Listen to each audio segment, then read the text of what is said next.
Hello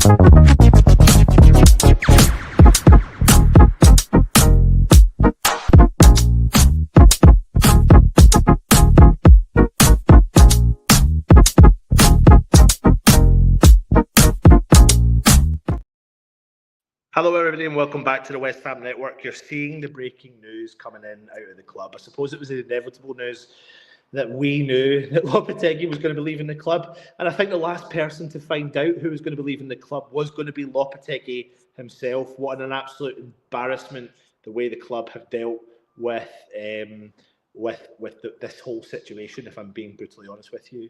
The statement just came out a few minutes ago. Head coach JULEN Lopetegui has officially been sacked. He's left the club, and at the bottom of the statement, they're working on other options coming in. We know that other option is going to be Graham Potter. They've obviously made their move and are going to bring Graham Potter in. What we understand is going to be a 6-month deal with caveats and little bits of increments that he has to meet in order to qualify for getting a longer term contract. But no matter what, and no matter who's involved here, it's the mannerisms. It's the mannerisms and how West Ham have dealt with this situation, which is terrible. It just makes us look like the circus that we all know that we are. We are absolutely a circus. So whether or not Lopetegui's been successful or not, whether he's been held himself high or not, it's the way that West Ham go about business. Please, please, please understand this. It's the right decision to get rid of Lopetegui. It's absolutely right to get rid of Lopetegui. But the decision and how we've done it hasn't really sat well with me. Hasn't sat well with really anyone. To be honest with you, it's just been done with so much distastefulness. And it really surprises me that managers like Graham Potter and any other manager would look at West Ham and think that's a tangible option under our current ownership. That's the thing that really gets to me more than anything, and offends me, really annoys me, get really frustrated at it. But it is what it is. And here's the other side to it. Am I concerned about the future of West Ham? Well, to be honest with you, I always am. I know I've always said in the past, the future's bright, the future's claret and blue. We've got some youth players coming all the way through, all that sort of stuff. But I don't think I'll ever be okay at West Ham until the owners go. And I know people might say to me, well, it's wishful thinking. Who do you want? Do you want someone to come in and throw money at the club when they can? The grass isn't always greener when it comes to that. Unfortunately, every single line that could have been crossed has been crossed with the ownership, in my humble opinion, over the years. And that's the way it's done. What I need people to understand is we need to give Graham Potter time. When he comes in, it's not official yet, but when it is announced, it will be soon. It's inevitable it will be soon. We understand that Graham Potter's done his media, or is currently doing his media outlook.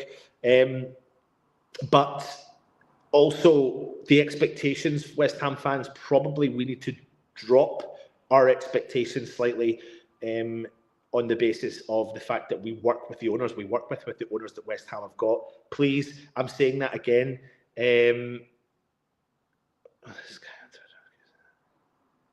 I'm just reading some of the comments and I'll bring them up there as well. So essentially, we just have to be mindful of the fact who run the club. That's where my concern lies here. I personally need to try and put the focus solely on bringing in a new manager at the right time, which is the right decision. 19 games into the season, and what have we seen with West Ham? Absolutely nothing. What have we seen under Lopetegui? There was only been one game during his whole tenure at West Ham that I thought, oh well, if we try and play like that, then I can see a little bit of vision, and that was against Newcastle. But apart from that, I've literally not saw anything. I've not even saw glimpses of hope. I've actually been really disconnected from West Ham and the style of play, which has been no style of play. So I'm intrigued to see what Graham Potter's going to come in and do when he is announced with this squad and what he is capable of making them do. We know we have a big rebuild coming again this summer. We know we need to be active in the January transfer window. We know we have quality players in our squad and we need to get the best out of them. We know we have relationships that need to be repaired. We know we have to have an element of togetherness in the squad. We know that there seems to be more element of individuals than there is a togetherness, and that's what we need to bring to this club. This is what Potter needs to bring to this club.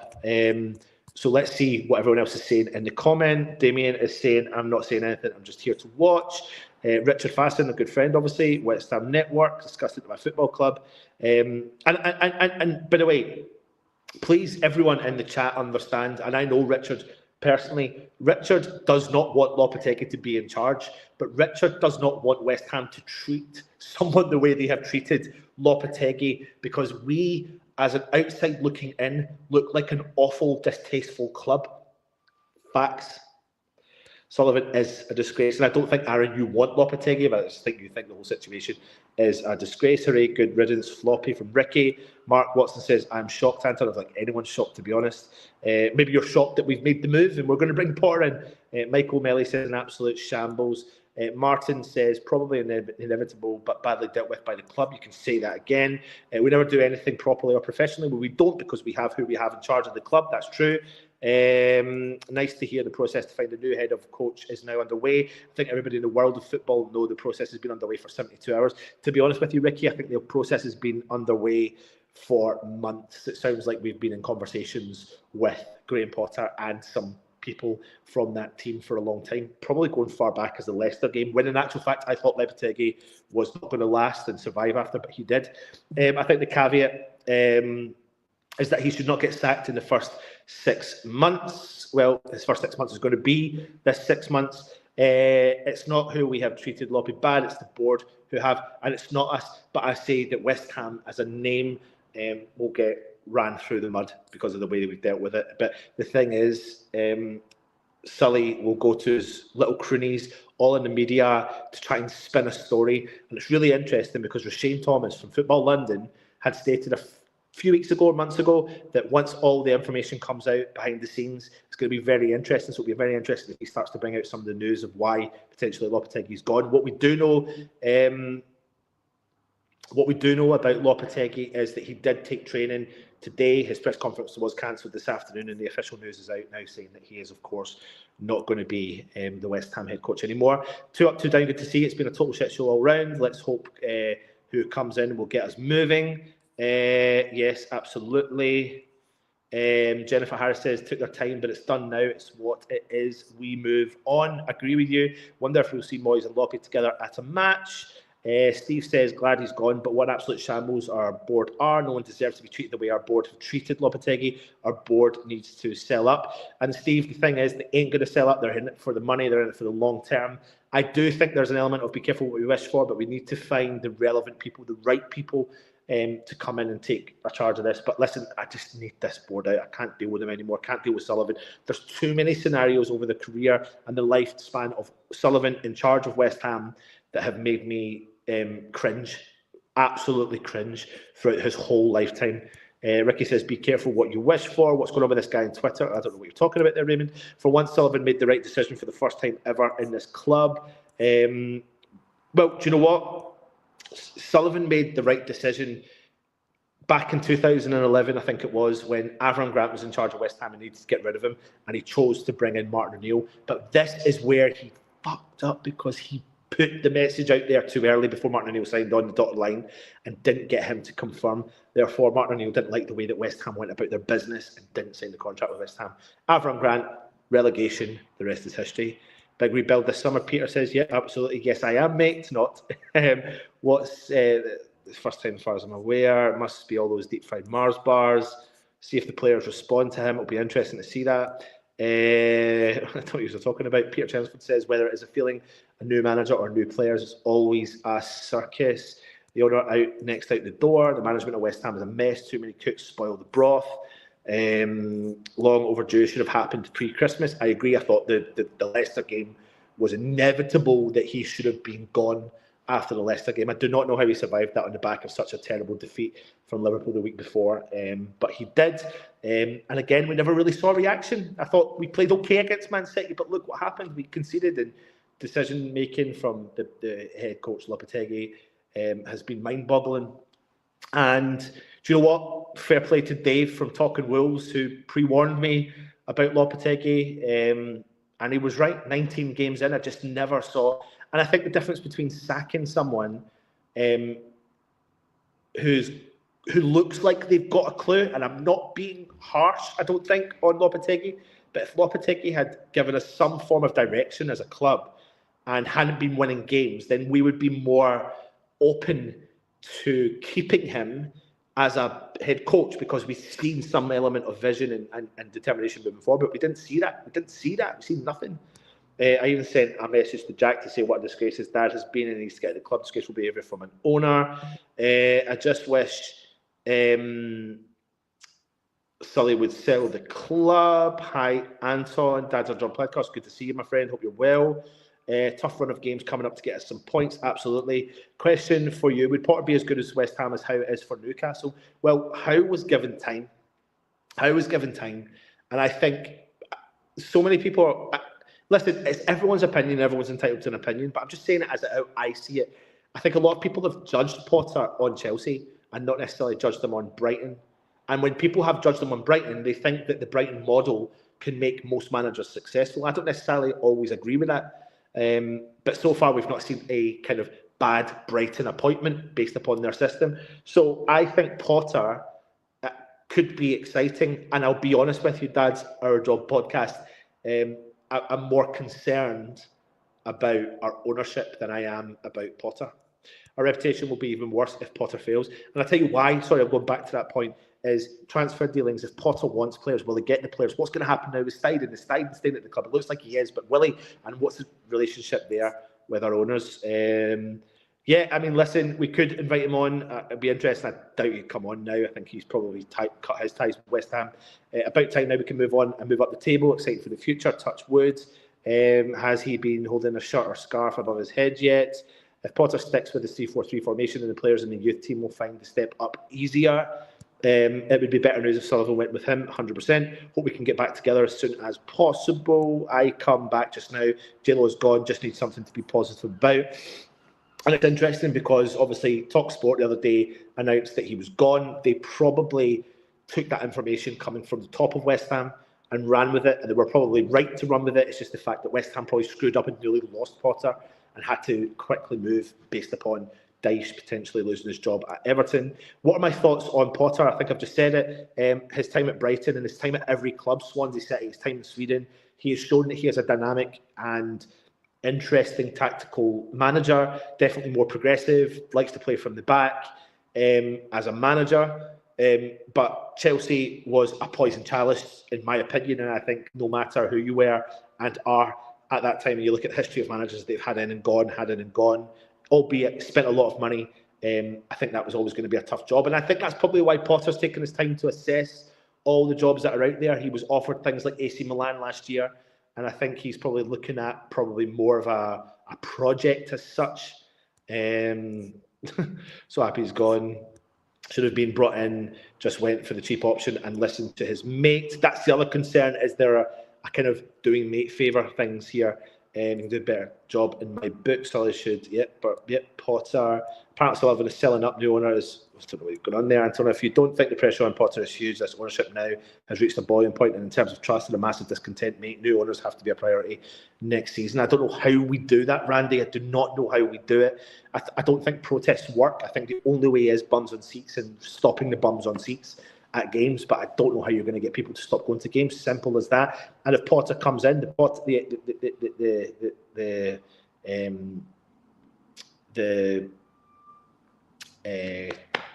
I trying to say here? The Potter.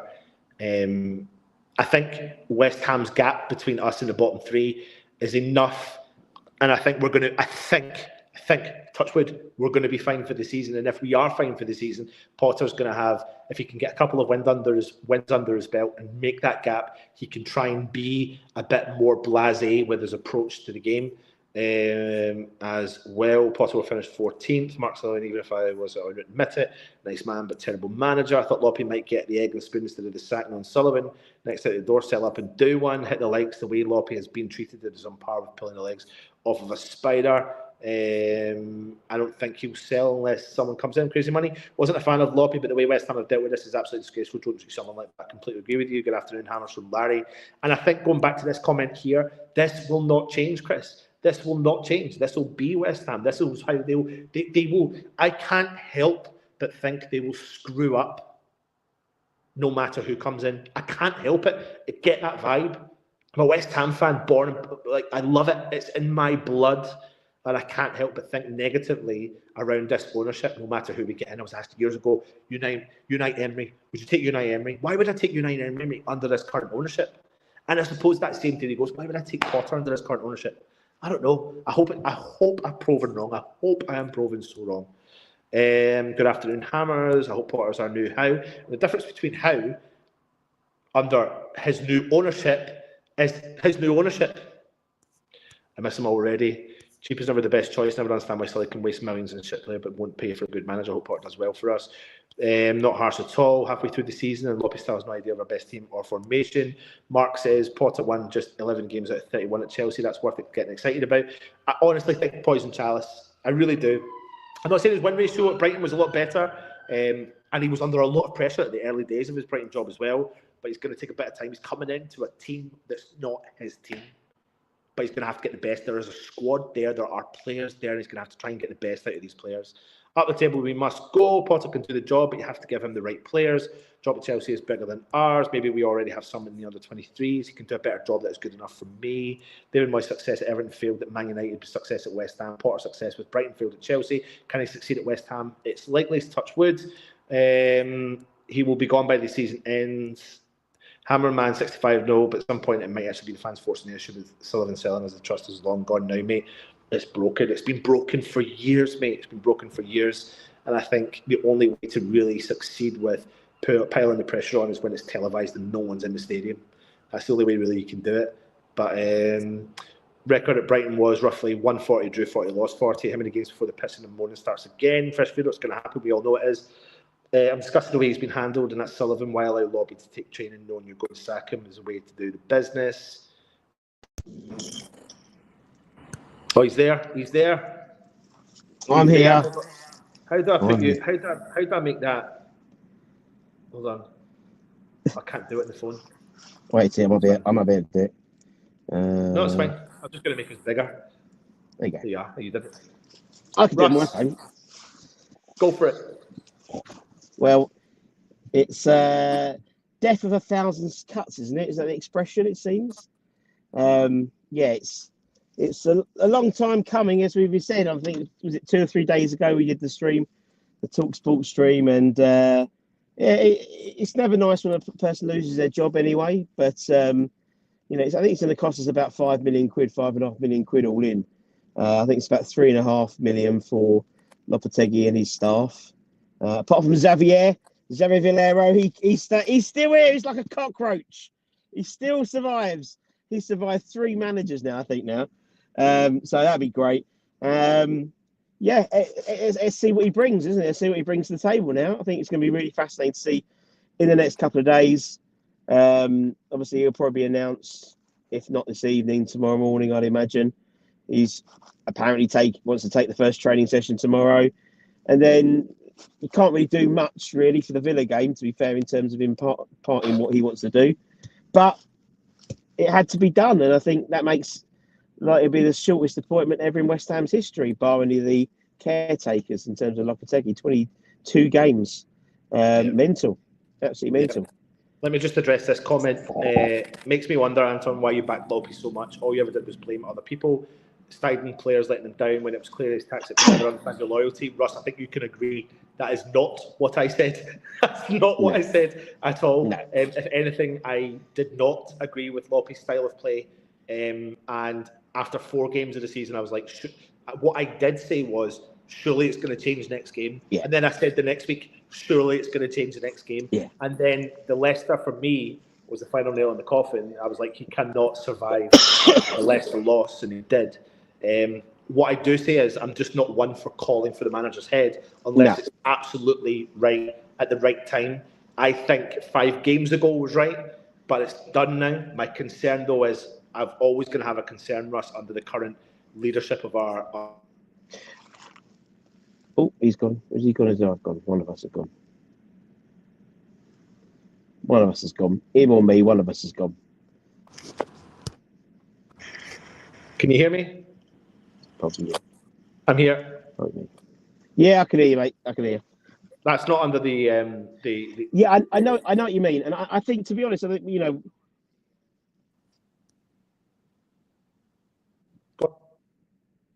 No, I was going to say, I think for me, it's, we always, you know, you and me particularly, and Holly, I always give the manager I back the manager. You know, whoever's in the dugout, whoever's on the pitch. You know, I mean, to be fair, I think he's had a hiding to nothing to start with. In honesty, you know, you go into a side where you've got over 20 players in and out. That's a huge transition. I mean, Pep Guardiola can barely look after a side with just Rodri missing, let alone 22 players. And I think there's still been the sort of the after remnants of the David Moyes era in that side as well. And that's probably what's got us more points, to be honest, than probably our plays should have probably yielded, to be fair. But I know for me, it's just there's been no identity. We've said it constantly on the channel. You know, we didn't see what Lopetegui ball was all about. We didn't understand it. We thought we saw glimpses, but we don't. But then reverted back to type. It seemed to be no structure, and that's all we want here. Yeah, I mean, I'm the same as Toby. No hard feelings. I just don't think it worked. And you know, in the same way that Guerrero Rodriguez doesn't work. You know, he's not a shit player. You don't get into the Argentinian side 30 odd times for being crap. It just, the situation hasn't worked out for him. I think it's going to be fascinating to see the likes of, you know, how the likes of, I was watching James Arnold, Arcott. He did a fantastic piece yesterday. I think I linked to it in the community page because it was really good about what Potter could bring to the side. And, you know, what Graham could do with someone like a Carlos Soler, for example, you know, in terms of the style of football he likes to play. There's so much, you know, there's you know, it's again, another new dawn at West Ham. But we'll wait and see. Yeah, I think when it comes to, I always bring this up. I was on a stream last year and someone asked me, would you have Emery at West Ham? And I said, no. But it wasn't because I don't rate Emery, it was because I don't rate our ownership. And I suppose the same theory should be implemented when it comes to Potter. But if I go against that statement, we're in the situation we're in. And after 19 games, Russ, I mean, I don't remember a run of 19 games where I've felt that every game was the same dross. Like really, it was similar a little bit to Pellegrini. It was really similar to the Grant season. One game I got excited about this year was Newcastle. That was it. And I never even thought, I was like, right, implement that now, Lopetegui. Implement what you just did there. But he didn't. He changed it again and went back the way. And I can only have faith because we all knew something had to change. Something had to give. We've got no real vision, no identity, no tactics, no consistency. We've got players we think that are having issues with the boss. So if anything, Potter's got to come in and very quickly get everyone on the same wavelength, everyone on the same side, build up that morale, build up that momentum, put arms around these players and let them know, do you know what, look at you, you're a talent for a reason, and get the best out of them. I think if Potter's not going to take shit, but he'll get the job done, then we've currently got a squad of players that are capable. And I am excited, Russ, a little bit around the whole kind of what he's going to do. I think we know what he's going to do, but I don't know if he is necessarily going to do it, because I think there's a reason, Russ, why he's been very careful to take another job. He doesn't want to get stung like he was with Chelsea. Chelsea was a poison chalice, no matter what anybody says. I know we spent a lot of money, Russ, but it was a poison chalice. And the history has proven itself. Yeah. No, you're right. You're right. I think for me, I think it's a fresh approach, a fresh face. It's, you know, it's someone he's a younger manager. respectively, compared to the last few managers. We've had Pellegrini, David Moyes, and Lopetegui. He brings a different style.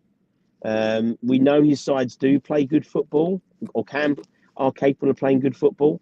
And yeah, when the announcement makes official, I'll back him. And I think if we're led to be believed how the contract is being set up, it benefits both parties. If it is a 2.5-year deal combined, but after 6 months there's a break clause, or there's a automatic clause based on performance, then that benefits West Ham fans, and it benefits Potter as well. If they both are successful, then Potter's only going to get the extra 2 years as if West Ham do something good. Yeah. And surely that means we at least get something, whether it is some wins, or whether it is a cup run, or whether it is a push to get into Europe. I don't know what the thing is. What I'm trying to find out or some of the conditions of the contract are, but his people are being extremely tight-lipped, as you can imagine. I think when it comes to the Potter news, it's obviously inevitable that that's happening. I think West Ham pushed the button on Lopetegui once they got the confirmation 100% in from Potter. So we're waiting to find out the final details of his contract. That will come out in due course. But essentially, I did a video today. I was just like, hang your head in shame, Sullivan. No matter if you like Lopetegui or not, it just had so many similarities to the Avram Grant, Martin O'Neill situation.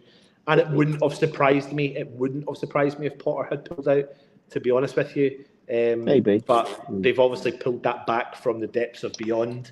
And I think the Everton story, Russ, has probably had to speed it up a little bit. Everton are doing exactly the same thing as West Ham have been doing. Yeah. So Everton have been interviewing Potter behind Sean Dyche's back. And Everton have been, so it's not, we're not the only West Ham aren't the only bad person in town here. Everton have been doing the same thing for Sean Dyche for the last 6 months as well. And that's the thing. We've always handled our business not particularly well.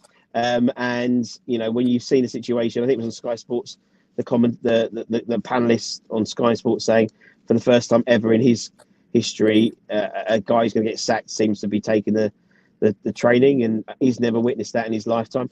All very strange. I give props to Lop. I think Loppy's acted with dignity, really. In all honesty, he could have, in terms of he's still turned up to training, he's still doing the training, he's still been doing that. Give him props to that. No hard feelings, just ain't worked out. I think here Scott's saying, think a lot of bad press will be coming our way now. Loppy will do interviews. This is just how poorly run we are. I do think we're going to get bad press. I wouldn't be surprised if West Ham have put some element in his severance package to state maybe not. However, do I think some of his mouthpieces won't say some stuff? I mean, Roshane Thomas made some interesting, stuff that potentially will come out once Lopetegui heads. So this is going to be, I don't think this is fully over yet, but as West Ham fans, we need to focus fully on the situation. I think anything that comes out probably won't surprise us in terms of how things have been dealt with, but I think it will all come out. And Gads is saying, and he is giving a £5 donation as well. I don't mean to offence, Anton. I've not taken offence, mate. I just wanted to clear that up. Love you all in here, and we are all West Ham. With the Roshane stuff, he's just texted me to say go, go, go.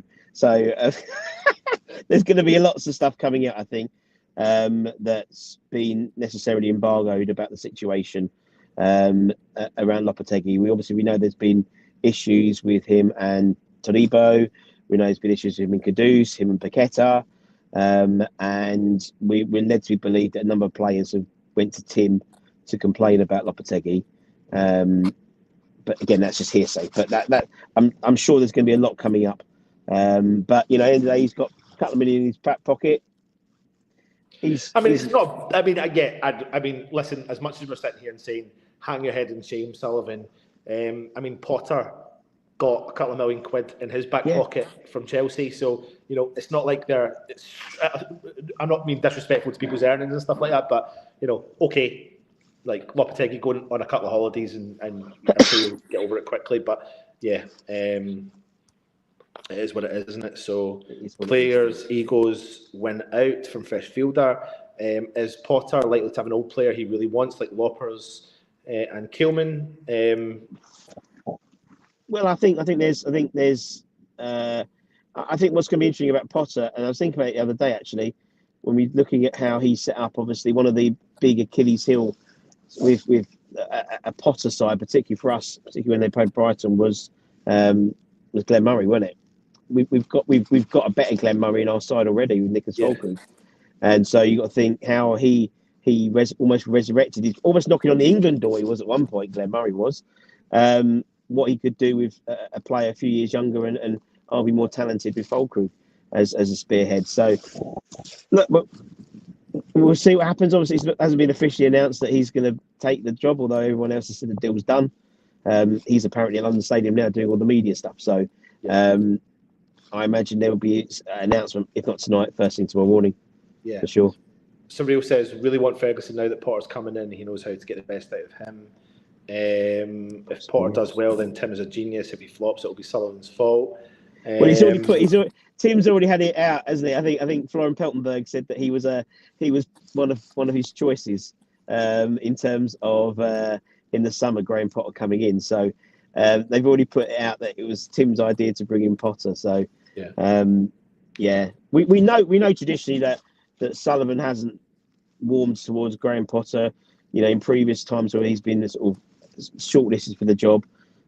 So there has to be some sort of change in mentality from him because he's still the major shareholder. So something must have been said or something. You know, we know that Lady Brady has a personal connection with him through her husband. And there's a lot of, I mean, Adam was sending me from Dad's Our podcast. There's a lot of West Ham connections with Graham Potter. He played with Kevin Keane at his time at Stoke. And obviously the Birmingham connection, and there's loads. He sent me about 20 messages. So it's an English boss as well. You know, people. You know, there's not that many in the Premier League English-based managers as well. So look, we'll see what he does. Mate, when it all gets to. We will. So for anyone joining us, we'll come back to you today. This is what happens when you live the life we live. We want to bring you the content as much as we can, so we do things from the toilet and from a very strange car park that Russ has pulled up to randomly during the mid. Just flashing my headlights. It's a dog in sight. So listen, we will join you if we hear any updated news. Obviously, keep an eye on the channel. We'll bring you the breaking news as soon as it's coming out. So but tonight we've got a couple of lives tonight. We've got Jamie talks, and we also got Sebastian Schemmel doing a live Q&A with Budgie and Kieran tonight as well, so check that out. So make sure you get on that as well. Very good content coming your way. We've got Hammers Headlines coming in a little bit earlier on, and if any other breaking news comes out, we'll let you know. Interesting times at West Ham. Richard Dodd says, I for one will be leading the either at the Crystal Palace game or the Fulham game. We will all turn on to Sullivan to vent and discuss at the way by him and Brady have dealt with this. Speaking of the Crystal Palace game, keep an eye on socials. If you're going to the game, there might be an opportunity to meet a very special player coming up. That's all I'm saying. Yeah. Right. Much love. Subscribe, like, comment, hit the thumbs up. Take it easy. Come on, you Irons. Graham Potter, we trust. Irons.